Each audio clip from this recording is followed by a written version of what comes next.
Dois. Bom dia para quem é de bom dia, boa noite para quem é da boa noite, boa tarde se você acabou de receber o aviso aí no YouTube, está vindo assistir mais um bate-papo Mayhem. E antes de começar, o Rodrigo já está pedindo aí, não esquece de dar like, segue o canal e dá uma olhada, porque essa já é a entrevista, acho que eu me perdi, mas deve ser a 140 e alguma coisa. Então tem muita entrevista lá para trás para a gente falar. E hoje a gente vai fazer uma conversa um pouquinho diferente, na verdade, que é um oráculo, e é raras vezes que eu consigo falar com alguém que criou um oráculo. Então, hoje vai ser uma experiência única para a gente. Então, seja muito bem-vindo, Manão. Como é que você está, Jonathan? Tudo ótimo por aqui. Muito obrigado pelo convite. Então, bom dia, boa tarde ou boa noite para quem estiver assistindo. É um baita prazer meu poder conversar sobre esse oráculo, principalmente porque meu primeiro contato com o tarô também foi a partir dos teus cursos, Marcelo. Então, uma grande felicidade para mim poder estar falando sobre essa experiência. É massa que você conseguiu estudar o tarô e aprofundar, e depois teve uma ideia que é genial. Eu não vou dar spoiler porque você vai contar depois. Mas antes da gente começar a falar sobre o Boros, a gente sempre pergunta para o convidado, quando ele chega, para ele contar para nós a jornada dele, né? Então, de onde que você começou? Como é que você se interessou pelo ocultismo, hermetismo, começou a estudar? Como é que foi? Eu brinco e falo assim, o que faz uma pessoa normal sair, estava indo na igreja, tudo certinho, aí de repente, depois de 10 anos, está tipo, criando um oráculo? Bom, eu acho que eu devia ter em torno de 16, 17 anos e eu acompanhava o blog do Sedentário Hiperativo e eu encontrei teus posts lá. E quando eu descobri esse mundo do ocultismo, assim, foi como se eu estivesse desventando um mistério da vida que eu não conhecia. Então, eu fiquei muito intrigado, assim, minha cabeça começou a... Nossa, eu preciso aprender mais. Como é que eu não sabia que existia esse mundo além do mundo comum, né?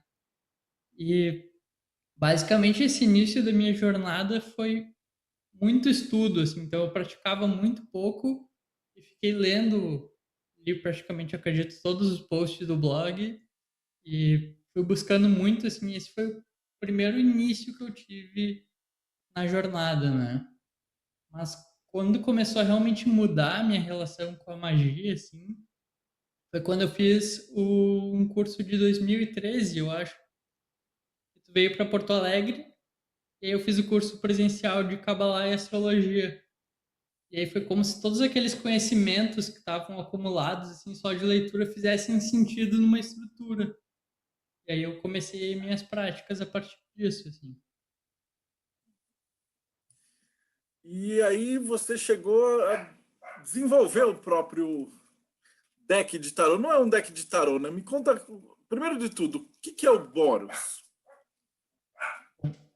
O Boros, ele é um oráculo, né? Então não chamo ele de tarô, principalmente pela estrutura das cartas, que são como um baralho tradicional. E ele serve para que a pessoa sinta a vida dela se movimentar. Então, se tu tá se sentindo estagnado ou que tu tá vivendo sempre o mesmo ciclo, tu te conecta com o teu sagrado anjo guardião, como qualquer outro oráculo, e tu vai tirar uma carta. Vou dar um exemplo aqui de uma carta, né? E aí a carta ela vem na mesma estrutura de um baralho tradicional, com uma palavra-chave e uma ação para a pessoa fazer. E aí o Boros só funciona, né? Isso é uma das pegadinhas, entre aspas, se a pessoa realmente agir. Então isso promove ela a não ficar nessa ideia de que o tarô tá dizendo como a vida dela vai ser. Ô, Jonathan, e por que chama Boros? Bom, Marcelo, a ideia do nome Boros veio do símbolo do Ouroboros, né? Que ele está, de certa forma, presente na simbologia do tarô, atrás das cartas. Então, como na simbologia do Ouroboros tem a ideia de um círculo perpétuo, né, onde a cobra, um dragão, morde o próprio rabo, eu me interessei muito porque eu imaginei que isso relaciona às vezes com a sensação que a pessoa tá na própria vida para utilizar o Boros. Então, fui ver a etimologia também da palavra, né? Então, Ouroboros vem do grego, aparentemente, e o Boros significa devorar, né? E o ouro é a parte da própria cauda. Então, gostei muito da sonoridade e achei que tinha essa questão de quando tu toma a tua primeira ação, né? Assim como quando a cobra morde o próprio rabo, que tu começa a sentir esse movimento. Não mais num círculo, mas em direção a algo diferente. Fantástico. E como é que foi o processo de criação disso daí? Como é que você chegou e falou, pô, vou fazer um deck de um oráculo? E como é que foi todo esse processo? Olha, enfim, como eu te falei, em 2013, né, eu fiz o curso. Uh, Logo depois, eu fiz os cursos de carnaval dentro uh, de tarô, história da arte, aquele curso sensacional. E eu comecei a me interessar muito, comecei a pesquisar mais, comecei eu mesmo a entrar mais em contato com o tarô. E logo em seguida eu troquei de curso na faculdade para design visual. E no primeiro semestre tinha uma cadeira de projeto e o professor pediu para que a gente fizesse algum jogo de cartas. E o projeto era aberto, a gente podia fazer o que quisesse. E eu pensei, olha, eu quero muito poder fazer o meu próprio oráculo, eu vou pegar esse projeto e vou desenvolver de uma forma que me interessa. Então esse foi o início assim de como é que surgiu a ideia. E uma das coisas que mais foi interessante para mim é que eu não queria que fosse um tarô para alguém mais especializado. Eu queria que fosse um público bem iniciante mesmo, para que desmistificasse algumas coisas sobre o tarô, né? E com isso, assim, eu fui fazendo pesquisa para que ele tirasse essa ideia, né, de que o tarô prevê o teu futuro, e não que é algo que tu use ativamente para construir o caminho como um mago que tu quer da tua própria vida. E eu também queria tornar ele mais fácil, eu não queria que fosse muito complicado da pessoa usar. Então, um dos estudos que teve foi de design positivo, que é sobre como pequenos impactos também podem fazer essas diferenças na vida da pessoa. E aí que eu comecei a estudar como é que eu iria correlacionar as cartas de um baralho tradicional com ações relacionadas aos arcanos. É, essa é uma das primeiras perguntas que eu ia fazer, né? Como é que foi essa decisão? Então, como é que você separou os naipes e o que você vai colocar de ordem em cada uma das cartas? Então, explica um pouquinho, fala um pouquinho de cada naipe. Aí eu sei que você está com um baralho para mostrar também, então aproveita e explica um pouquinho o que vem a ideia por trás de cada uma das cartas. Perfeito.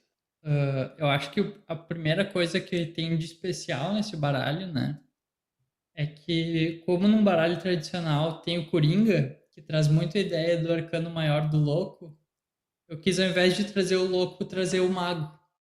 Então, tem o faz o que tu queres como essa brincadeira, né? Ao invés de ser o destino te dando alguma coisa, tu podendo tomar a própria ação. Depois, os naipes de água, eles normalmente são mais relacionados a emoções. Então, vou dar alguns exemplos, assim, eu tive que ir atrás de cada um dos significados das cartas e pensar como é que essa energia poderia reverberar numa pessoa a partir de alguma ação que ela tomasse. Mais ou menos esse é o processo que eu tive. Então, assim, sensação de satisfação, né? Eu tenho 6 de copas. Então, eu imaginei, olha, como é que seria apreciar uma beleza a partir do emocional. Então, 6 de copas te diz para ir num local muito bonito da cidade para aproveitar o dia. Uma forma da pessoa se conectar a partir da emoção com isso. Depois, no naipe de fogo, naipe de paus, eu queria que fosse algo que desse mais movimento e que trabalhasse a partir da vontade. Então, cada um desses dessas cartas vai estar relacionada, né? Assim como nos arcanos menores tradicionais do tarô, com algo que vai movimentar a partir da tua própria vontade. Então, tem um exemplo aqui do 3 de paus, a ideia de virtude. Então, como o fogo também está ligado às ideias, 3 de paus eu escolhi apresentar a tua ideia de uma forma mais concreta para alguém, para que tu possa viabilizá-la, alguma ideia criativa, enfim, fica de cada pessoa. No naipe de ouros, eu trouxe coisas mais da terra mesmo, né? Então ele lida muito com dinheiro, com coisas materiais, a decoração da casa. Esse foi um naipe um pouco mais fácil de colocar na prática, assim.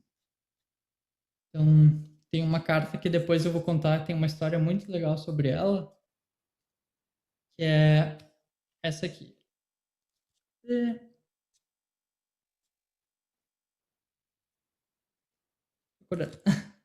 Aqui, 2 de ouros. Vá a um restaurante que você nunca foi e peça um prato que você nunca comeu. Então ele traz essa ideia de Hokmah, né, do número 2, vibrando na terra. E fazendo algo onde tu nunca foi e comendo algo que tu nunca comeu. Mas eu vou contar uma história bem interessante sobre isso. Assim. Então, tem outras cartas relacionadas a montar um jardim, a organizar a casa. E o naipe mais desafiador para mim foi fazer o naipe de espadas.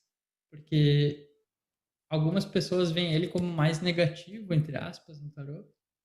Eu pensei assim, como é que eu vou fazer alguma ação onde a pessoa passa por uma energia, uma sensação mais negativa? Esse foi um grande desafio. E aí, como é que eu pensei assim? Olha, se o sagrado anjo guardião da pessoa está buscando que aquela energia vá movimentar a vida da pessoa, eu não vou considerar ela como negativa, eu vou considerar como um movimento que a pessoa precisa fazer. Uma carta bem icônica, que é o 10 de espadas. A palavra-chave dele eu coloquei desilusão. Eu coloquei que a pessoa coloque uma música que emocione ela, que faça ela chorar, para que ela realmente entre em contato com algumas tristezas que ela tem escondidas. Algo que realmente está profundo. Então, além de algumas outras questões mais mentais, né, isso foi algo que eu achei bem interessante de trazer, assim, que a pessoa tivesse contato com essa energia. É interessante de colocar que, assim, a pesquisa que você fez foi baseado mais no Rider-Waite, né, e do Crowley também, né, a ideia de que cada um dos arcanos menores ele trabalha uma energia, né? Então você vai ter lá os dois, estão todos relacionados com Rockmar. Aí os três estão relacionados com Binar. Os quatro com Resed, depois Gevurah, Tiferet e tal. E aí você fez. Como é que foi o processo de criação? Você fez uma tabela, você foi preenchendo primeiro os mais fáceis, aí depois chegou em falar assim, poxa, peguei a imagem da carta, agora eu tenho uma ideia, sei lá, eu, por exemplo, um 4 de bastões. E aí tem aqueles desenhos que é as pessoinhas dançando e tal. E aí, como é que isso chegou numa ação concreta para colocar no teu oráculo? Olha, eu gostaria que eu tivesse tido mais tempo para meditar, mas eu também acho que talvez eu não teria conseguido pôr na prática um projeto tão grande. Na verdade, como aconteceu, foi como era o projeto da faculdade que eu tinha prazos, eu tive 3 semanas para montar todas as frases. E aí eu pensei, olha, eu não vou poder ficar muito tempo pensando e eu preciso realmente que seja algo mais relacionado àquela energia. Então, assim, eu fiz uma tabela, realmente, né? E comecei por alguns que eram mais fáceis e alguns outros eu fui conversando com outras pessoas. Olha, se eu pegar essas palavras-chave, ideias que te vêm à mente de algo que tu poderia fazer. E me inspirei realmente bastante no Rider-Waite também, na questão das palavras-chave, imaginando ações com elas. Então, eu pensei, olha, digamos, no 4 de bastões que tu trouxe, né? Assim, como é que eu posso trazer essa energia dentro do fogo, né? Então, olha, eu pensei, uma ideia de descanso, né? Como tem aquelas pessoas ali. Então, assim, relaxe, beijando uma vista bonita e espere até o próximo compromisso que você tem. Então, foi uma ideia mais relacionada a, dentro do estudo de design positivo, fazer pequenas mudanças e que mexam com aquela energia, assim. Não Massa. sendo algo muito grande. E como é que a pessoa trabalha com esse oráculo? Qual que é a tua ideia? É uma carta, 3 cartas, são desafios? Como é que você vê isso, não só como um deck de baralho, que era, no final, o desafio, mas como algo maior? E eu vou até citar aqui como exemplo que o Grola, ele fez o All-Type Tarot num desafio igual ao seu. Ele estava fazendo o curso de tipografia, e aí uma das tarefas lá do curso, eles tinham que... Sabe quando você tem que desenhar as figuras com as letras? Você desenha, escreve uma palavra e desenha a pessoinha. E aí ele falou, porra, vou fazer o negócio do tarô. E aí ele pegou o do louco e fez, pá, pá, pá. E aí o professor olhou e falou assim, você não vai conseguir. Ele ficou putaço. E aí falou, eu vou conseguir. E aí ele fez um tarô inteiro, só baseado no tipo, mano, tem que desenvolver isso, e ele foi. Que é o que eu Foi vejo que foi sensacional. mais ou menos a tua ideia, né? Você pegou esse conceito e ele foi tão legal que quando você me mandou o protótipo, eu falei, mano, eu tenho que publicar isso porque é muito massa. E como é que você idealiza ele que uma pessoa vai que está assistindo esse podcast e fala, pô, o que eu vou fazer com esse oráculo? Como é que eu uso ele? Assim, acho a coisa mais legal desse oráculo, como ele é feito realmente para ser posto em prática, eu imagino que assim, toda vez que tu faz um compromisso com a tua própria vida, que tu tá a partir da tua intenção e a partir de algo que, enfim, veio da tua espiritualidade e tu faz esse compromisso, tu vai sentir esse movimento acontecendo.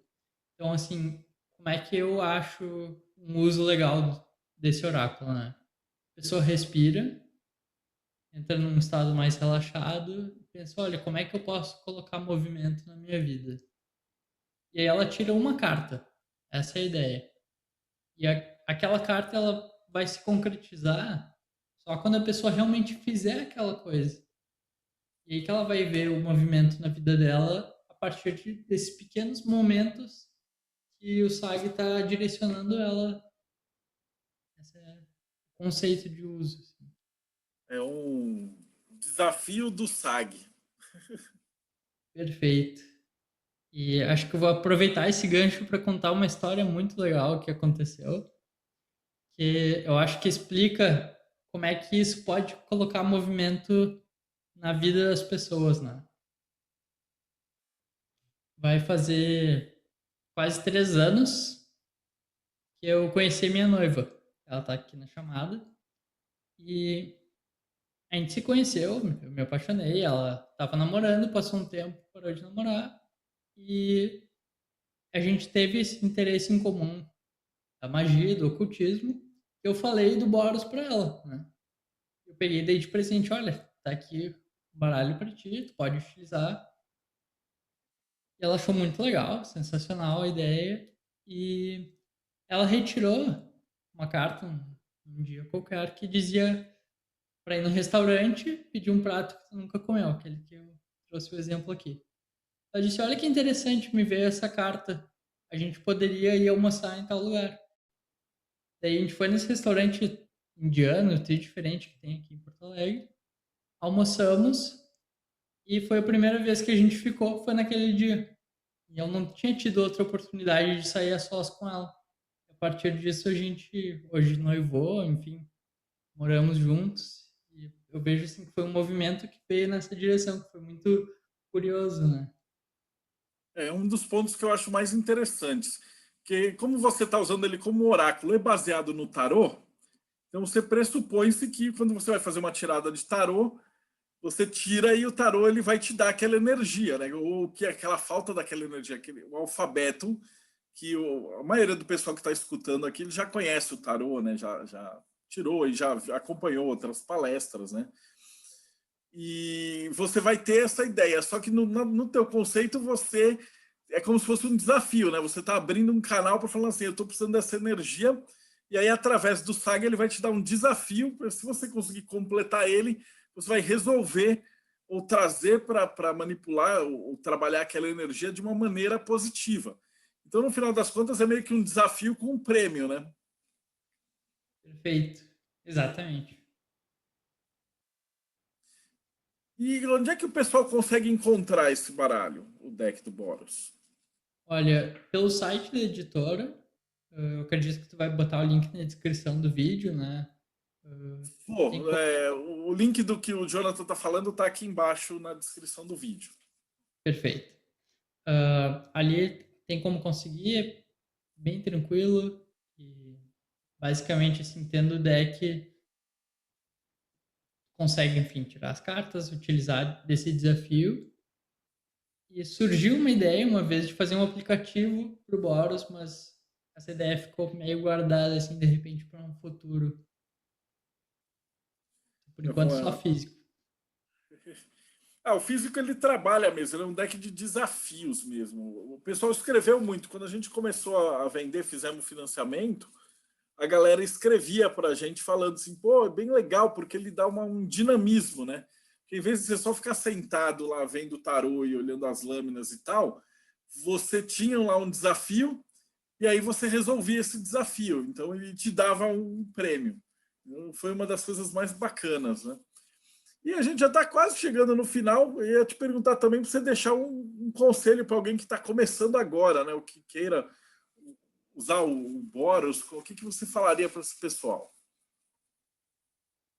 Olha, eu acredito que na jornada iniciática, né, a gente... Todo passo com sabedoria é um passo bem dado. Então, acreditar que olhando para frente, às vezes a gente não consegue se ver no caminho. Mas quando a gente começa a caminhar ele e olhar para trás, a gente começa a perceber como as coisas fazem sentido, assim. Eu diria confiança e pequenos passos. As coisas vão se desenvolvendo, a pessoa vai estudando, esse conhecimento vai vindo. Oh, fantástico, Jonathan. Eu sei que a gente ficou rapidinho, mas é porque o teu, é aquilo que a gente estava conversando antes de começar a gravar, né? O Boros ele é um deck muito prático, né? Então não tem muita teoria para falar, né? É pegar, testar e se desafiar. Então é uma coisa nesse sentido, né? Não tem muita teoria para passar. Você precisa vivenciar, né? Cara, foi muito bacana essa conversa. Valeu mesmo por ter aparecido. Eu vou liberar agora para o pessoal fazer pergunta e vou me despedir aqui da galera que está com a gente no YouTube. Então, se você acompanhou, dá uma olhada nos outros vídeos. Não esquece de deixar o seu like, seguir o canal e a gente se vê aí no próximo Bate-Papo Mayhem.